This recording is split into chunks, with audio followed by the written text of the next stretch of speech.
Hello my dear students. मैं Harram sir, HR sir education point के साथ आपका मैं स्वागत करता हूं। और आज हम लोग पढ़ने जा रहे हैं सिंटेक्स पार्ट 7। ये हर एग्जाम के लिए बहुत ही महत्वपूर्ण है। एयरफोर्स, नेवी, NDA या जो भी कॉम्पिटिटिव एग्जाम देंगे उसके लिए ये सारे क्वेश्चन महत्वपूर्ण है। इसके पहले मैंने 6 पार्ट बना कर दे दिया है बच्चों, ध्यान से देखिएगा, समझिएगा और समझ कर बढ़िया से वीडियो को देख कर नोट्स जरूर बनाइएगा, इसका आपको बेनिफिट मिलेगा। ठीक है ना बच्चों? तो इसी उम्मीद के साथ मैं आगे शुरू करता हूं। आपने पिछले पार्ट में पढ़ा था नाउन में सिंगुलर से प्लूरल बनाने का रूल, किस तरह से पहचानेंगे कि ये सिंगुलर है ये प्लूरल है, सिंगुलर से प्लूरल कैसे बनाएंगे और क्या क्या परिवर्तन होते हैं, उन सब का जिक्र मैंने विस्तार से किया था। और ये भी मैंने आपको बताया था कलेक्टिव नाउन जो बहुत ही महत्वपूर्ण है, अगर आपको नहीं पता रहेगा तो आपको पढ़ना ही पड़ेगा और क्वेश्चन बहुत सारे गलत हो सकते हैं। इसलिए कलेक्टिव नाउन जो मैंने पढ़ा था कि बताइए बॉय के ग्रुप को क्या कहते हैं, तो बैच, लड़कियों के ग्रुप को क्या कहते हैं, गर्ल्स के ग्रुप को क्या बोलते हैं, बेबी। ये सारी चीज मैंने बताया था, तैयार कर लीजिएगा। तो SSC CGL, NDA, air force, navy सबके लिए बहुत ही महत्वपूर्ण है बच्चों। देखिए आज नाउन में ही आपको जेंडर पढ़ना है। जेंडर क्या होता है? What is gender? जेंडर वह कहेंगे कि वह संज्ञा या वह नाउन जो मेल सेक्स या फीमेल सेक्स को प्रकट करे या बोध कराए उसको जेंडर बोलते हैं। समझ में आ गया ना? अब सवाल है कि जेंडर कितने होते हैं। एकदम बेसिक से उठा रहे हैं, ध्यान से समझिएगा। How many types of gender? There are 4 types of gender. कितने होते हैं बच्चों? 4 होते हैं। कौन कौन? Masculine gender, feminine gender, common gender, neutral gender. बताइए, समझ में आ गया ना? ये 4 होते हैं। मस्कुलिन जेंडर क्या होता है? A noun which denotes male sex is known as masculine gender, है ना? इंग्लिश में भी आप आसानी से समझ सकते हैं। दोनों मीडियम के बच्चे, इंग्लिश मीडियम हो या हिंदी मीडियम या किसी प्रकार से, मैं आपको पूरी तरह से समझाने का प्रयास कर रहा हूँ। मस्कुलिन जेंडर वह संज्ञा जो मेल सेक्स को प्रकट करे, मतलब मेल नर को, प्राणियों में नर और मादा दोनों होता है, तो मेल को प्रकट करे मस्कुलिन जेंडर, नर को प्रकट करे कहलाता है। For example boy, ox, man etcetera etcetera, बहुत सारे एग्जाम्पल हैं। फेमिनिन जेंडर में देखेंगे आप तो कहेंगे कि वह नाउन जो क्या करे, फीमेल सेक्स को प्रकट करे, फेमिनिन जेंडर कहलाता है। For example girl, cow, woman. समझ में आ रहा कि नहीं आ रहा? इंग्लिश में भी आप बोल सकते हैं a noun which denotes female sex is known as feminine gender, है ना? सिंपल। अब इसी का बना लीजिए मस्कुलिन से, बॉय का गर्ल, ऑक्स का काउ, मैन का वुमन। देख रहे हैं ना? बहुत इजी है। समझिएगा, लेक्चर सुनिएगा और ज्यादा से ज्यादा वीडियो को देखकर नोट्स बना लीजिएगा। प्यारे बच्चों, आगे बढ़ते हैं। कॉमन जेंडर की बात करते हैं। Common gender a noun which denotes both male and female is known as common gender. समझ में आ रहा है ना? कॉमन जेंडर क्या होता है? समझ में आ गया कि वह संज्ञा जो नर और मादा दोनों को प्रकट करे, क्या कहता है? Common gender. ठीक है ना? एग्जाम्पल में टीचर, दोनों आ जाएंगे। टीचर में बॉय गर्ल, मतलब मेल फीमेल दोनों आ जाएंगे। फ्रेंड में फ्रेंड लड़का भी हो सकता है, लड़की भी हो सकती है। बेबी, बच्चा या बच्ची। समझ में आ रहा है कि नहीं आ रहा? अब इसके बाद आप समझेंगे न्यूट्रल जेंडर। ठीक है ना? न्यूट्रल जेंडर क्या होता है? न्यूट्रल जेंडर नपुंसकलिंग कहते हैं हिंदी में, इसको बोलते हैं पुल्लिंग, स्त्रीलिंग, और ये उभयलिंग। ठीक है ना? तो हिंदी में भी समझिएगा। न्यूट्रल जेंडर क्या होता है? वह नाउन जो क्या प्रकट करे? निर्जीव वस्तुओं को प्रकट करे, नॉन लिविंग थिंग्स को प्रकट करे, क्या कहलाता है? न्यूट्रल जेंडर कहलाता है। एग्जाम्पल, बहुत सारे एग्जाम्पल आप बता सकते हैं। समझ जाएंगे ना कंसेप्ट, तो सब कुछ आप आसानी से समझा सकते हैं। पेन, ब्रिक, ईंट, टेबल, चेयर, वॉल, etc। बोल सकते हैं। समझ में आ गया कि नहीं आ गया? इसके भी कुछ रूल्स हैं, जैसे मस्कुलिन से फेमिनिन कैसे बनाएंगे वो भी मैं आपको बताऊंगा, ठीक है ना। ई डबल एस जोड़कर, हाँ, लास्ट वावल हटाकर, ये सारी चीजें हैं। प्रीफिक्स सफिक्स कुछ चेंज, वर्ड को चेंज करके ऐसे आप बना सकते हैं आसानी से, कोई प्रॉब्लम नहीं होगी, ठीक है ना। जैसे ही गोट का सी गोट, बकरा का कर दी ही गोट, बकरी कर दी सी गोट, ठीक है ना। तो इस तरह से आप लोग बढ़िया समझेंगे। अब आ जाइए आप, इसी में आता है, इसी के अंडर में अंतर्गत केस आता है। केस क्या होता है? तो नाउन का फॉर्म है जो नाउन से रिलेशन प्रकट करे, इंडिकेट करे, वही क्या होता है? केस। केस समझ गए? 4 होते हैं। How many types of case? There are 4 types of case. First nominative case, जिसको सब्जेक्टिव केस भी कहते हैं। Second objective case. Third possessive case. Fourth vocative case. Nominative case या सब्जेक्टिव केस, उसकी हिंदी में कहते हैं कर्ता कारक। क्या कहते हैं बच्चों? कर्ता कारक। ऑब्जेक्टिव केस को कर्म कारक, पॉसेसिव को संबंध कारक, वोकेटिव को संबोधन कारक। चारों को बढ़िया समझ लीजिए। नॉमिनेटिव क्या होता है? तो जब किसी सब्जेक्ट मतलब नाउन या प्रोनाउन का प्रयोग सब्जेक्ट के रूप में होता है, वर्ब के सब्जेक्ट के रूप में, तो वही होता है सब्जेक्टिव केस या नॉमिनेटिव केस। फॉर एग्जाम्पल आप समझ सकते हैं, इसका एग्जाम्पल मैं बता दे रहा हूँ। सब्जेक्टिव केस का एग्जाम्पल समझेंगे यहाँ पे, जैसे राम रीड्स अ बुक। समझिएगा आप लोग, Ram reads a book. Ram एक पुस्तक पढ़ता है। कौन पढ़ता है? तो राम। राम क्या हो गया बच्चों? सब्जेक्टिव केस हो गया। अर्थात आपको ये पता चला कि सब्जेक्टिव केस अर्थात सब्जेक्ट ढूंढने के लिए हमको क्या करना पड़ेगा? कौन प्रश्न लगाना पड़ेगा? हिंदी में, इंग्लिश में हु। ध्यान से समझिएगा, बहुत आसानी समझ में आ जाएगा आपको। और ये सब आपके लिए बहुत ही महत्वपूर्ण है, क्योंकि टेंस भी पढ़ते हैं, वॉइस भी पढ़ते हैं, तो उसमें जरूरी होता है ना। बच्चे टेंस पढ़ते वक्त नहीं समझ पाते सब्जेक्ट कौन है, ऑब्जेक्ट बना नहीं पाते हैं, इसलिए वहां भी जरूरी है। तो आपको सेंटेंस में क्या हु प्रश्न करेंगे या हिंदी में कौन, तो आपको मिल जाएगा सब्जेक्टिव केस। ये वर्ब हो गया, ये वर्ब हो गया बच्चों, ये सब्जेक्ट हो गया, ठीक है ना। तो इस तरह से आप लोग समझ लेंगे। फिर आप आगे बढ़ते हैं ऑब्जेक्टिव केस। ऑब्जेक्टिव केस क्या होता है? तो जब किसी नाउन या प्रोनाउन का प्रयोग वर्ब के ऑब्जेक्ट के रूप में, क्रिया के कर्म के रूप में होता है, उसको ऑब्जेक्टिव केस कहते हैं या कर्म कारक कहते हैं। इसका एग्जाम्पल आप देख सकते हैं। इसका एग्जाम्पल आप देखेंगे तो इसका एग्जाम्पल होगा कि he gave me pen. He gave me a pen, वह मुझे कलम दिया। तो अब देख रहे हैं ना, किसे? तो मुझे। वाक्य में प्रश्न करें किसे? तो मुझे। क्या? तो कलम। तो 2 प्रकार का ऑब्जेक्ट हो गया, आपको मिल गया। तो क्या, इसका मतलब क्या प्रश्न करेंगे तो आपको निर्जीव कर्म मिलेगा, किसे प्रश्न करेंगे तो सजीव कर्म मिलेगा। सजीव कर्म को अंग्रेजी में बोलते हैं इनडायरेक्ट ऑब्जेक्ट। क्या बोलते हैं बच्चों? Indirect object. और निर्जीव कर्म को क्या बोलते हैं? Direct object. याद रखिएगा। क्या प्रश्न लगाएंगे? व्हाट प्रश्न लगाएंगे तो डायरेक्ट ऑब्जेक्ट। किसे प्रश्न लगाएंगे, है ना, तो इनडायरेक्ट ऑब्जेक्ट मिलेगा, मतलब सजीव कर्म कहते हैं। अपने ऊपर चेक कर लीजिए। मुझे, तो मैं क्या हूँ? सजीव हूँ। पेन निर्जीव है। समझ में आ गया कि नहीं है? इस तरह से आप ढूंढ लेंगे आसानी से, ठीक है। अब आता है बच्चों बात पॉसेसिव केस की। पॉसेसिव केस क्या होता है? तो अगर किसी नाउन या प्रोनाउन का प्रयोग संबंध बताने के लिए होता है, हक जताने के लिए होता है, पोजीशन प्रकट करने के लिए होता है, अधिकार प्रकट करने के लिए होता है, ऑनरशिप प्रकट करने के लिए होता है, तो उसको क्या बोलते हैं?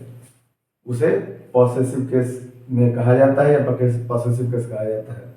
तो इसका एग्जाम्पल देख सकते हैं। पॉसेसिव केस का एग्जाम्पल, पॉसेसिव केस का एग्जाम्पल देखेंगे तो आपको मिलेगा राम्स कार। ध्यान दीजिएगा, मोस्ट इंपॉर्टेंट है राम्स कार। अब एपोस्ट्रॉफी का यहाँ प्रयोग जो हुआ है संबंध के लिए हुआ है। अगर ये एपोस्ट्रॉफी ना रहे बच्चों तो क्या होता है? राम का अलग अलग नाउन हो जाता। तो राम की का संबंध बता रहा है ना, राम का संबंध कार से है, राम की का, ठीक है ना। तो एपोस्ट्रॉफी एस का यूज समझ गए। एक और मैं आपको शॉर्टकट ट्रिक बता दे रहा हूँ, आपको आपसे गलती कभी नहीं होगी, ठीक है ना। जैसे देखिएगा, जब किसी वर्ड के अंत में, जब किसी नाउन के अंत में एस नहीं रहेगा तो एपॉस्ट्रॉफी और एस दोनों का प्रयोग करेंगे। समझ में आ गया? नहीं आया?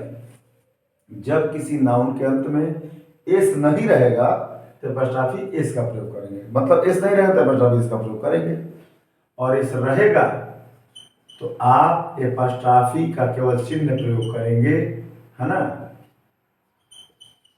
एस का प्रयोग नहीं करेंगे। देखिए एग्जाम्पल यहाँ आपके लिए मैंने लिख दिया है ना आसान? एकदम गेम की तरह बच्चों, बहुत आसानी से समझ सकते हैं। आपको लगेगा नहीं कि आप पढ़ रहे हैं, देख रहे हैं ना, बहुत आसान है। एक और सीख लीजिए आप ट्रिक से कि कभी भी डबल एपॉस्ट्रॉफी का प्रयोग नहीं किया जाता है। क्या आपने सुना? डबल एपॉस्ट्रॉफी का प्रयोग नहीं किया जाता है। जैसे राम के भाई की पुस्तक, तो क्या लिखेंगे आप? लिखेंगे बुक ऑफ राम्स ब्रदर।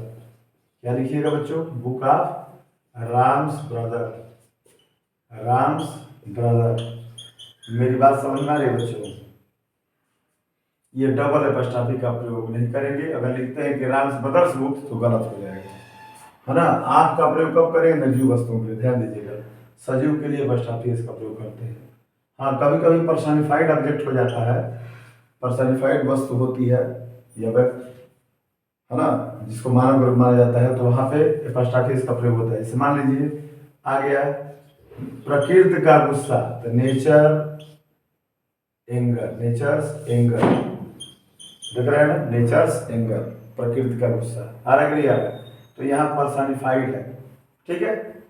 तो इस तरह से मैंने आपको बताया। एक और जान लीजिए, जैसे अगर कहा जाए कि ईंट की दीवार की ईंट, तो ब्रिक ऑफ लिखेंगे अंग्रेजी में, तो लिखेंगे ब्रिक ऑफ वॉल, ऐसे लिखेंगे काके की। तो इस तरह से मैंने एपॉस्ट्रॉफी का रूल आपको एग्जाम्पल के माध्यम से सब कुछ समझा दिया। कहीं भी आपको दिक्कत नहीं आएगी, इतना भरोसा रखिएगा, ठीक है ना। तो आपको मैंने जेंडर पढ़ा दिया, केस के बारे में बता दिया, पूरा यहीं पे रूल, ठीक है ना। अब इसके बाद आपको पढ़ना है बच्चों, क्या? अब आपको पढ़ना है, क्या पढ़ना है? तो प्रोनाउन पढ़ना है। इसके बाद क्या पढ़ेंगे? प्रोनाउन, ठीक है। प्रोनाउन पढ़ेंगे आप। प्रोनाउन क्या होता है बच्चों? What is pronoun? Pronoun is a word which is used in place of noun. सर्वनाम क्या है बच्चों? तो कहेंगे कि सर्वनाम एक ऐसा शब्द है जिसका प्रयोग संज्ञा के स्थान पर होता है। जैसे Ram is a good boy, तो राम की जगह पर क्या करेंगे? यूज ही करेंगे। समझ में आ गया ना? तो इस तरह से आपका प्रोनाउन हो जाएगा। प्रोनाउन में बहुत कई प्रकार के होते हैं। कितने होते हैं? तो आपके सामने मैंने लिखा है 11, 1 2 3 4 5 6 7 8 9 10 11, है ना। How many types of pronoun? There are 11 types of pronoun. What are their name? उनके नाम क्या है? तो कहेंगे पर्सनल प्रोनाउन, पहला पर्सनल प्रोनाउन, दूसरा इंट्रोगेटिव प्रोनाउन, तीसरा डिमॉन्स्ट्रेटिव प्रोनाउन, चौथा डिस्ट्रीब्यूटिव प्रोनाउन, पांचवा रिफ्लेक्सिव प्रोनाउन, छठवा इंफेटिव प्रोनाउन, सातवां रिलेटिव प्रोनाउन, आठवां indefinite pronoun, possessive pronoun, reciprocal pronoun, exclamative pronoun. देख रहे हैं ना? आपको कहीं से क्वेश्चन छूटेगा नहीं, एकदम विस्तार से, है ना, पढ़िएगा, समझिएगा। ये सब है। पर्सनल में भी 3 होते। पर्सनल पहले क्या होता है ये जान लीजिए। पर्सनल प्रोनाउन जो किसी व्यक्ति या प्राणी को प्रकट करे या वस्तु को प्रकट करे, पर्सनल होता है, ठीक है। इसमें भी 3 होते हैं, first person, second person, third person. First person में क्या क्या आता है? Pronoun I we. First person में क्या आता है बच्चों? आई और वी, याद रहेगा। फर्स्ट पर्सन में क्या आएगा बच्चों? आई वी, है ना। फर्स्ट पर्सन में आई वी। सेकंड पर्सन में यू, सेकंड पर्सन में यू। थर्ड पर्सन में he she it they. Third person में क्या आएगा बच्चों?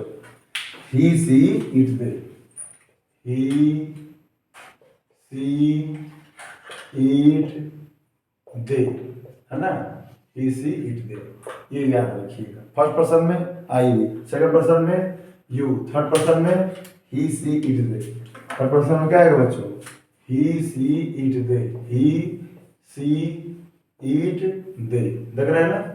आ रहा समझ में? समझिएगा, इट दे।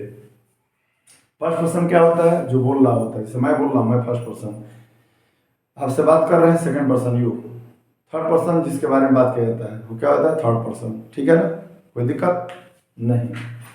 अब इसके बाद है इंट्रोगेटिव प्रोनाउन। इंट्रोगेटिव प्रोनाउन क्या होता है? Pronoun which is used to ask question या which is used for asking question is known as interrogative pronoun. Interrogative pronoun कैसे पहचानेंगे? एग्जाम्पल देखिएगा। जैसे आपसे कहा जाए हु आर यू, है ना, इसमें आप इंट्रोगेटिव प्रोनाउन बताइए, छांटिए, पिक आउट करिए। क्या बताएंगे? हु। कैसे कह सकते हैं कि ये प्रोनाउन है? हम तो ये भी कह सकते हैं एडजेक्टिव है, लेकिन उसका ट्रिक समझिए।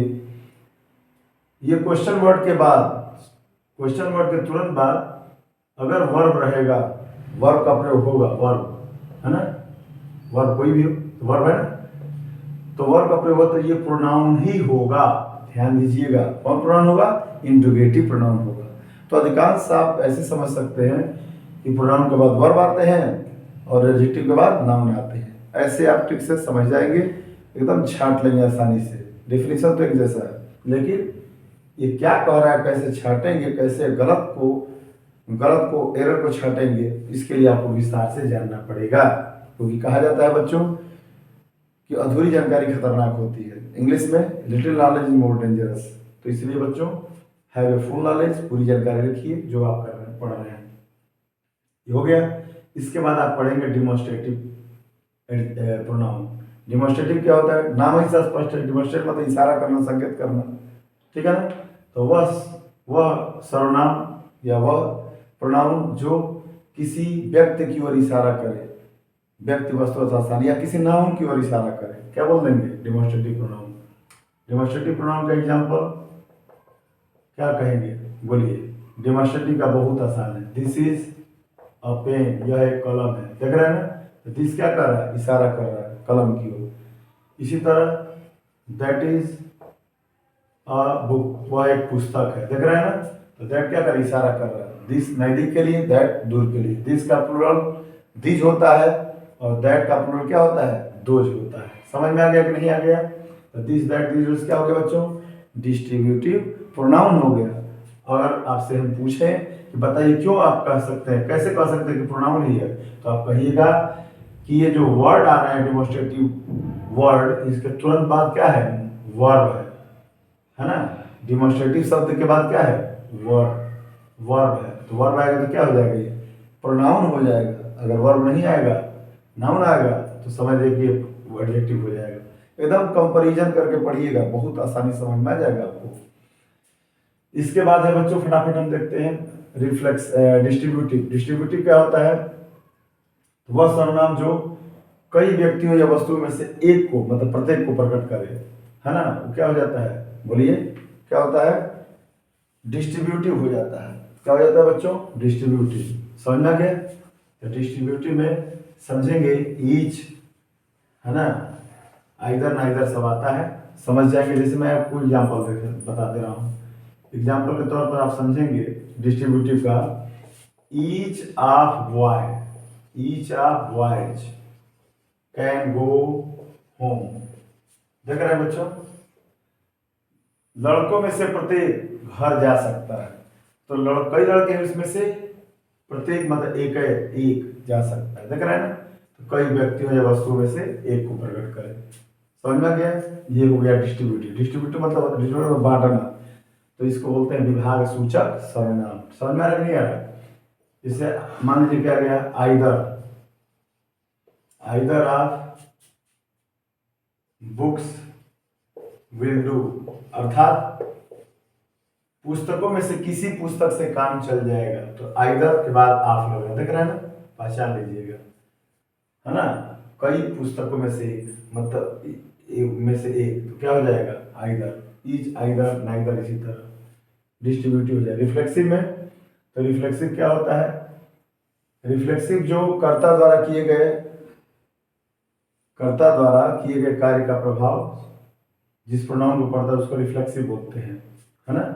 वह सर्वनाम जो कर्ता द्वारा किए गए कार्य पर प्रभाव डालता है। जैसे I did this work my self, I did this work my self. देख रहे हैं ना, सेल्फ लगा हुआ बच्चों, तो इस तरह से आसानी से पहचान सकते हैं, है ना। याद रखिएगा, इम्फेटिक में भी आएगा कंफ्यूजन करने के लिए। कंफ्यूज मत होइएगा, परेशान मत होइएगा। देखिएगा माई सेल्फ लास्ट में रहेगा तो समझिए कि रिफ्लेक्सिव है, तो कर्ता ने जो कार्य किया इसका प्रभाव डाला कि मैंने यह कार्य स्वयं किया। देख रहे हैं ना, इस तरह के साथ माई सेल्फ, यू के साथ योर सेल्फ, सी के साथ हर सेल्फ, इस तरह यूज करेंगे। इम्फेटिक जो इम्फेसिस प्रकट करे, जोर प्रकट करे, दृढ़ता प्रकट करे, तो इसका एग्जाम्पल देख सकते हैं, I myself did this work. I myself did this work. देख रहे हैं आप। अब बताइए आप लोग कि आई के तुरंत, सब्जेक्ट के तुरंत बाद अगर आ गया जोर प्रकट कर रहा है, दृढ़ता प्रकट कर रहा है, बल प्रकट कर रहा है, तो इम्फेटिक ही होगा। तुरंत बाद आ रहा है, ये इम्फेटिक होगा। दोनों में अंतर समझ में आ गया ना, क्या डिफरेंस है। इसके लास्ट में आएगा, इसके तुरंत सब्जेक्ट के बाद आएगा, और अब्सेंस निकाल लीजिएगा, ठीक है। तो इम्फेटिक तक हो गया। रिलेटिव क्या होता है, तो दो वाक्यों को जोड़ने का काम करता है, दो वाक्यों को जोड़ने का काम करता है, जोड़ता है, और अपने से पहले प्रयुक्त होने वाले संज्ञा के साथ संबंध प्रकट करता है। जैसे I know the boy, I know the boy who came here yesterday. Who क्या कहेंगे, came here yesterday, came here yesterday.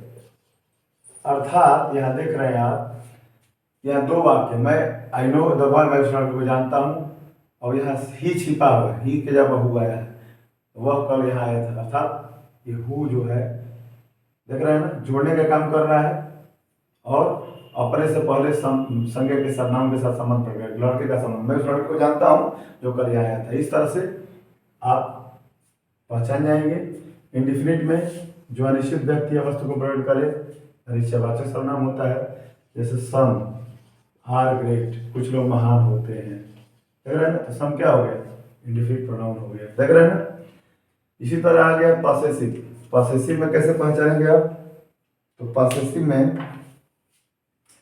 Possessive जो प्रोनाउन होता है बच्चों, इसको कैसे पहचानेंगे, जो अधिकार प्रकट करे। पॉसेसिव मतलब अधिकारवाचक सर्वनाम, तो अधिकार प्रकट करे, तो इसका एग्जाम्पल कैसे बताएंगे। इसका एग्जाम्पल बोलेंगे कि this is my book, this book is my. Pronoun है ना, प्रोनाउन एडजेक्टिव बहुत कम डिफरेंस है बच्चों, ध्यान से देखिएगा। दिस बुक इज माइन, तो माइन क्या हो गया बच्चों, प्रोनाउन, ये वर्ब के बाद आता है माइन। जिसे दिस बुक इज योर्स, तो योर क्या हो जाएगा, योर्स क्या हो जाएगा, प्रोनाउन हो जाएगा। कौन, पॉसेसिव प्रोनाउन, ठीक है ना। बस अब थोड़ा सा है रेसिप्रोकल, आप देख लीजिए। रेसिप्रोकल क्या करता है, दो प्रोनाउन से बनता है और एक दूसरे संबंध प्रकट करता है। जैसे इसमें आता है each other, one another. Each other का प्रयोग दो व्यक्तियों वस्तु के लिए होता है, और वन अनदर का प्रयोग दो से अधिक व्यक्तियों के लिए होता है। जैसे राम एंड श्याम, राम एंड श्याम, वह क्या गया, Ram and Shyam. Love each other, love each other, क्या बोले हैं, लव ईच अदर, मतलब राम और श्याम एक दूसरे से प्रेम करते हैं। ईच अदर क्या है, देख रहे हैं ना, ये दो प्रोनाउन से मिलकर बना है और दूसरा संबंध प्रकट कर रहा है, राम और श्याम से, देख रहे हैं ना। वन अदर का प्रयोग दो से अधिक व्यक्तियों के लिए होता है। एक्सक्लेमेटरी देख लीजिए, एक्सक्लेमेटरी देख लीजिए आप। एक्सक्लेमेटरी का एग्जाम्पल मैं बता दे रहा हूँ, खत्म हो जाएगा आपका ये पोर्शन। फिर आगे मैं फिर प्रोनाउन के बारे में और विस्तार से बताऊंगा। इसका एग्जाम्पल देख लीजिए। इसका एग्जाम्पल क्या है, तो एक्सक्लेमेटरी में कैसे समझेंगे, केवल व्हाट शब्द अगर आश्चर्य प्रकट करे, सरप्राइज प्रकट करे, तो वही क्या होता है, एक्सक्लेमेटिव प्रोनाउन होता है। इसका एग्जाम्पल देखिए, व्हाट ही इज रोबर, देख रहे हैं ना, क्या वह डाकू है, क्या वह एक डाकू है। व्हाट ही शब्द क्या प्रकट कर रहा है, आश्चर्य प्रकट कर रहा है, समझ में आ रहा है ना। इस तरह से मैंने पूरा विस्तार से नाउन का कुछ पोर्शन था और प्रोनाउन का कुछ पार्ट था, मैंने आपको विस्तार से पढ़ाया। आप वीडियो को ध्यान से देखिएगा, ज़्यादा से ज़्यादा वॉच करिएगा और नोट्स जरूर बना लीजिएगा प्यारे बच्चों। और इस तरह से मेरे चैनल को सब्सक्राइब और शेयर करिएगा। Thank you so much for watching.